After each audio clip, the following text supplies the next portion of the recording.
Hello students, welcome back to my class. Today I am going to continue the next part of the chapter, the ailing planet, the gain movement's role. এতিয়ালৈকে আমি যিমানখিনি পঢ়িলোঁ আমি গম পালোঁ যে what is gain movement and where was it started first, gain movement কি আৰু প্ৰথম ক'ত আৰম্ভ হৈছিল, and next পালোঁ আমি what is sustainable development and who popularized this concept first, sustainable development কি আৰু কোনে প্ৰথম এই ধাৰণাটো মানে জনপ্ৰিয় কৰিছিল। তাৰপিছত আমি পঢ়িলোঁ জাম্বিয়াৰ লুচাকা নামৰ এখন চিৰিয়াখানাত এটা নটিচ লিখা আছিলে the world's most dangerous animal, পৃথিৱীৰ ভিতৰত আটাইতকৈ ভয়ংকৰ প্ৰাণী। এইখিনি মই এক্সপ্লেইন কৰিলোঁ, এতিয়া মই নেক্সট পাৰ্টটো এক্সপ্লেইন কৰিব গৈছোঁ। Mister Lester R Brown in his thoughtful book the global economic prospect points out that the earth principal biological systems are four fisheries, forest, grassland and croplands and they form the foundation of the global economic system. এতিয়া এটো খুবই important, মই এটা যোনটো point পাইছোঁগৈ the global economic prospect নামৰ বুকখনত R brown নামৰ এজন ব্যক্তিয়ে কৈছে যে পৃথিৱীৰ দেৰ R 4 principal biological systems of আৰ্থ, পৃথিৱীৰ মুখ্য জৈৱিক প্ৰক্ৰিয়াৰ মানে 4টা তেওঁ বিভাজন কৰিছে ইয়াত, fisheries, forest, grasslands and ক্ৰপলেণ্ডছ। Fisheries ধৰা মৎস্য কথা আহিলে, ফৰেষ্ট অৰণ্য হাবিৰ কথা আহিলে, গ্ৰাছলেণ্ড বননি কথা আহিলে, এণ্ড ক্ৰপলেণ্ড শস্য। And De form the foundation of the global economic system. আৰু গোটেই আমাৰ অৰ্থনীতি উদ্যোগটো ইয়াৰ ওপৰতে মানে গঢ় লৈ উঠে বুলি কৈছে এই প্ৰিন্সিপাল বায়'লজিকেল চিষ্টেমকেইটাৰ ওপৰত। Once again I am telling the 4 biological systems of earth, fisheries, forest, grasslands and croplands. In addition to supplying our food, these 4 systems provide virtually all the raw materials for industry except minerals and petroleum-derived synthetics.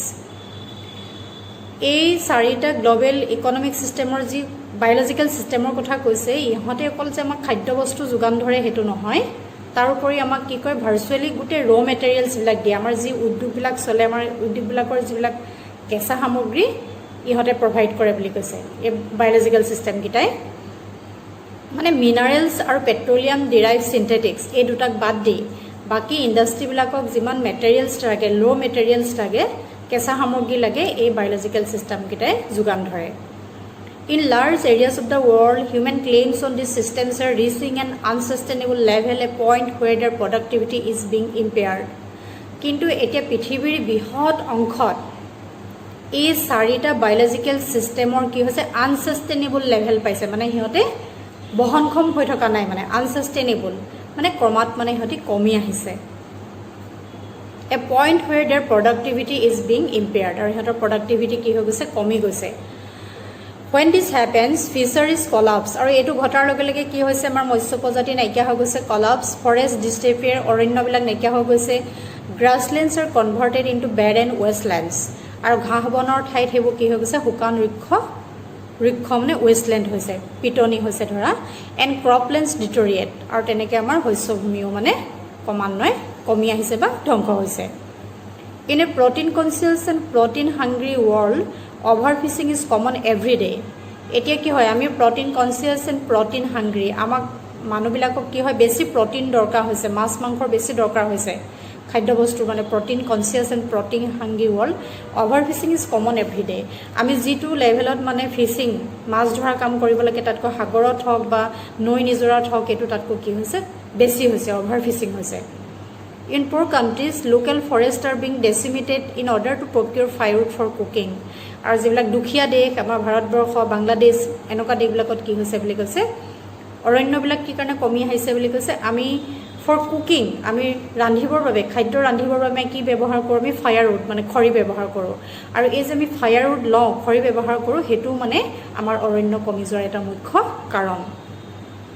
In some places firewood has become so expensive that what goes under the pot now costs more than what goes inside it. এতিয়া কিছুমান ঠাইত ফায়াৰউড খৰিৰ দাম মানে ইন্ধনৰ দাম ইমানেই expensive বাঢ়ি গৈছে যে যিটো পাত্ৰত মানে খাদ্য ৰন্ধা হয়, what goes under the post নাও কষ্ট মোৰ দেন, মানে সেইটো বেছি ইন্ধনটোৰ মূল্য কমাত বাঢ়িছে খাদ্যবস্তুতকৈ। আমি পাত্ৰটোৰ ওপৰত যি ৰাখোঁ, যি খাদ্য ৰান্ধোঁ তাতকৈ কি হৈছে ইন্ধনৰ দাম মানে বেছি বাঢ়ি গৈছে। Since the tropical forest is in the walls of Mr.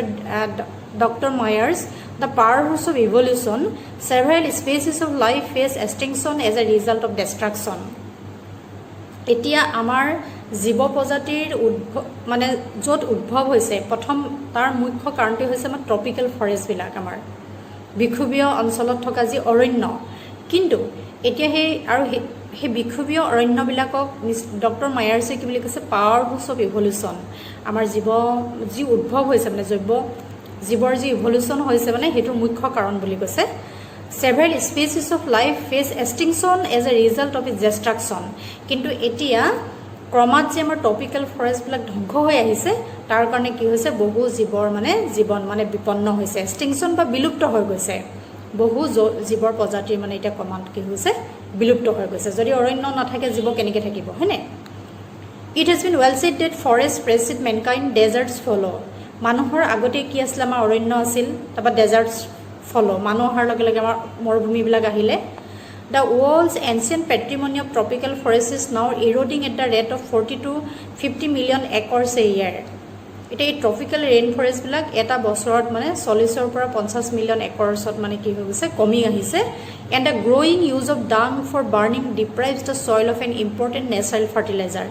এতিয়া আমি জীৱ জন্তুৰ যি বিষ্ঠা হয় বিষ্ঠাক আমি কি হয় সেই বিষ্ঠাৰ পৰা আকৌ মাটিৰে মানে সাৰ পায় মাটিবিলাক সাৰুৱা হয় সেইটো নেচাৰেল ফাৰ্টিলাইজাৰ এতিয়া কি হৈছে আমি ডাং গৰু গোবৰে হওক বা অন্য বিষ্ঠা আমি কি জ্বলাওঁ মানে জুই ইন্ধন হিচাপে ব্যৱহাৰ কৰোঁ আৰু সেইকাৰণে কি হৈছে মাটিৰ যিটো মানে সাৰুৱা শক্তিও মানে কমি আহিছে The World Bank estimates that a fivefold increase in the rate of forest planting is needed to cope with the expected fuel demand in the year 2000. এইটো আগৰে এটা সমীক্ষা ৱৰ্ল্ড বেংকে কৈছিলে যে মানে যেনেকৈ অৰণ্য ধ্বংস হৈছে আৰু সেই অৰণ্য ধ্বংস হোৱাটোৰ লগত মানে কপ আপ কৰিবৰ বাবে তাক পূৰণ কৰিবৰ কাৰণে কিমান লাগিব এক্সপেক্টেড ফুয়েলৰ ডিমাণ্ড মানে মানুহৰ খৰি বেছি ইন্ধন হিচাপে যেতিয়া মানুহে ব্যৱহাৰ কৰিছে বা গছ গছনি কাটিছে ঠিক সেইদৰে মানে 5 গুণ বেছিকৈ আমি মানে কি কৰিব লাগিব ফৰেষ্ট প্লান্টিং মানে টি প্লান্টেশ্যন বৃক্ষৰোপণ কৰিব লাগিব James Fate, the president of the World Resources Institute, said that other day we were saying that we are losing the forest at an acre a second, but it is much closer to an acre and a half to a second.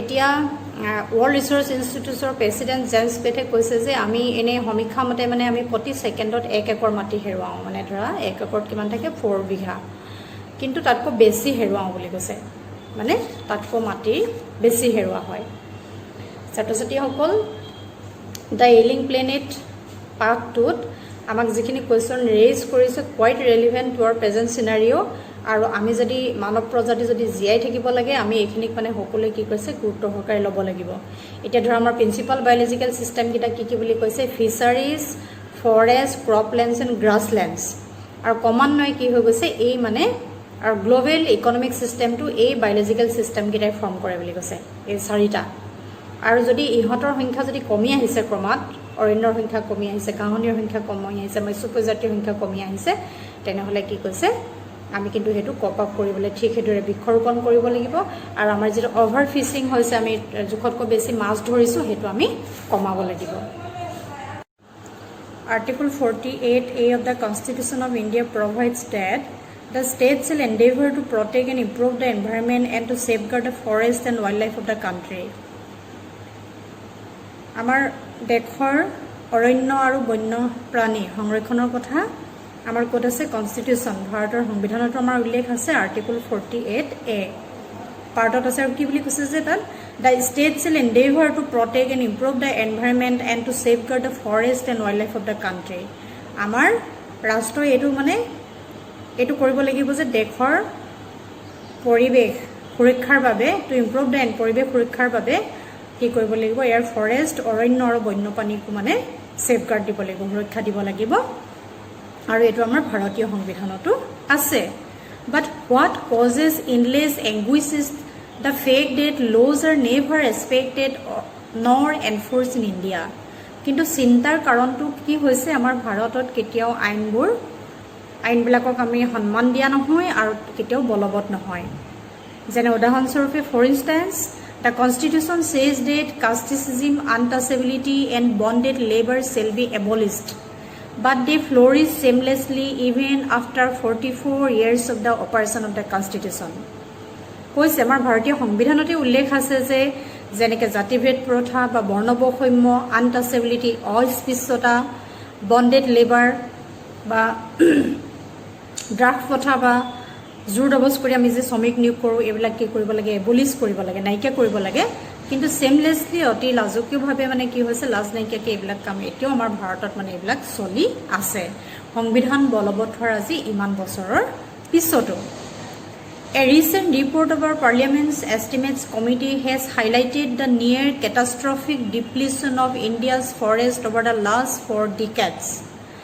আমাৰ parliament estimate কমিটিৰ এটা সমীক্ষা মতে বা তেওঁলোকে এটা highlight কৰিছে যে আমাৰ ভাৰতৰ অৰণ্য কি বুলি কৈছে যোৱা 4টা দশকত মানে যোৱা 40 বছৰত সাংঘাতিক ধৰণে মানে নাইকিয়া হৈছে বা ধ্বংস হৈছে।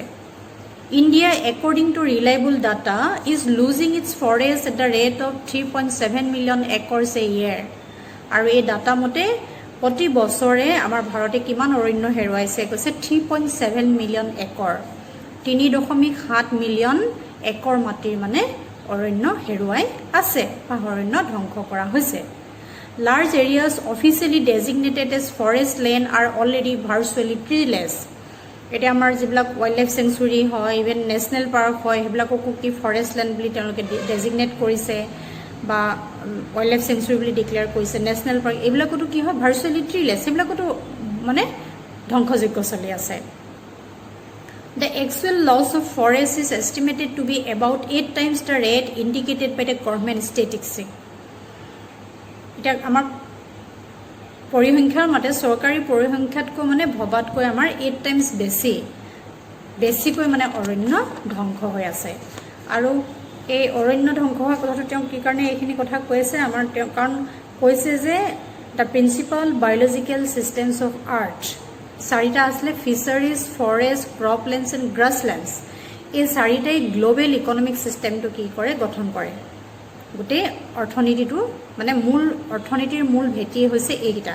আৰু সেই অনুপাতে যদি ফিচাৰিজবিলাক ধ্বংস হৈ গৈছে, ফৰেষ্ট ধ্বংস হৈ গৈছে, গ্ৰাছলেণ্ড ধ্বংস হৈ গৈছে, ক্ৰপলেণ্ড ধ্বংস হৈ গৈছে, তাৰমানে পৃথিৱীৰ পৰিৱেশ মানে বহু বেয়াৰ ফালে মানে গতি কৰিছে। আৰু সেইকাৰণে কি কৰিছে আমি বনানীকৰণ কৰিব লাগিব।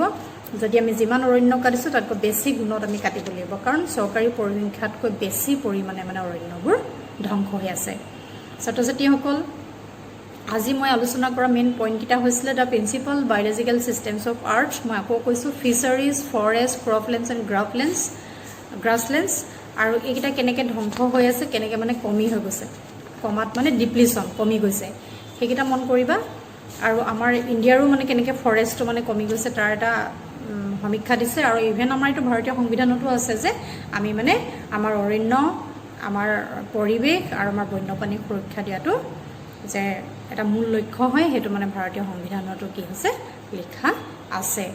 এতিয়ালৈকে মই লেচনটো যিমানখিনি পঢ়িলোঁ, তোমালোকে টেক্সটখন ঘৰত খুব পঢ়িবা, read the text several times at home, তেতিয়া তাৰ পৰা তোমালোকে মিনিংটো নিজে আনিব পাৰিবা। আৰু মই মেইন যিখিনি পইণ্ট সেইখিনি কৈ দিছোঁ। এতিয়া নেক্সট পাৰ্টটো মই নেক্সট ক্লাছত কণ্টিনিউ কৰিম। Thank U.